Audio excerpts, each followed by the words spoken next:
Hey guys, welcome back to another video. My name is Max and today I'm going to be showing you a step-by-step guide on how to illustrate your books, from deciding what point to illustrate to actually inserting your illustration into your document. I hope you find that video useful and I'll see you at the end. Firstly, you need to decide what part of your story you want to illustrate. Here are some examples that will best engage your reader. Illustrations of a character the first time you meet them can be very useful if the character is significant to the story. This helps the reader to visualize the characters, which will in turn help them to feel more connected to them and invested in their story. You might also want to illustrate pivotal moments in the plot. These examples are from when the character first meets the Raven, an important part of the story, and when he has his first vision. But if these aren't visually exciting plot points, then there isn't a lot of point in including them in your illustrations. For example, here the character is looking inside a box, but that's not very exciting, so instead I drew one of the things that was in the box. Illustrations can also be helpful to highlight the emotions of a character, and this adds to the atmosphere of the scene. Moving on to some tips on how to draw your illustrations. You want to make sure your piece is as perfect as you can make it, even if this means rubbing out big chunks and drawing them again.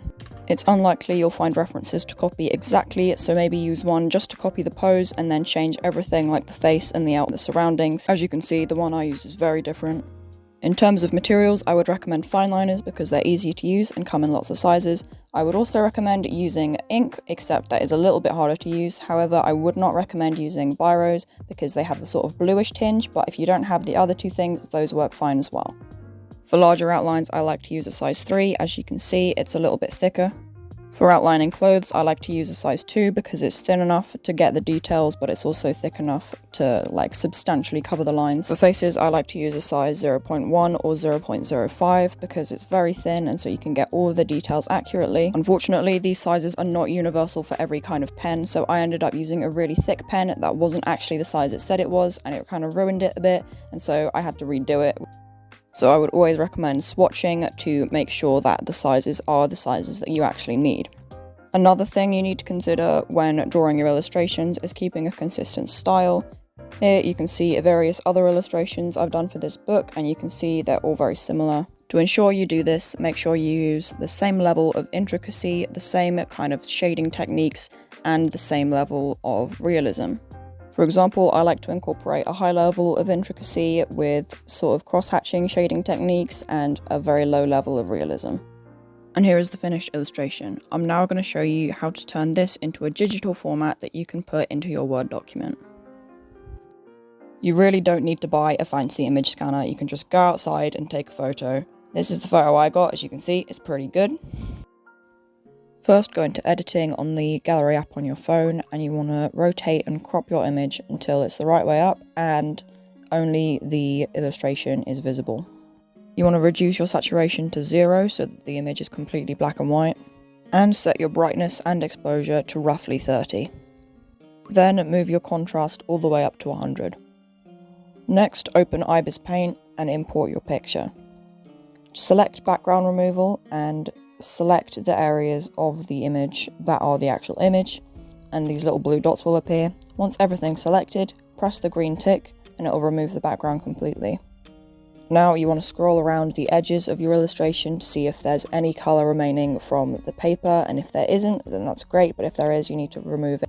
Once you're happy with your illustration, you want to press the arrow at the bottom, you want to press Save Image, and you want to ensure that Transparent is turned on, then you want to press OK. Email it to yourself or use a USB to get it onto your computer. I recommend having a folder for everything to do with your novel and having one of those folders be the illustrations. That's where I keep all of mine, as you can see here.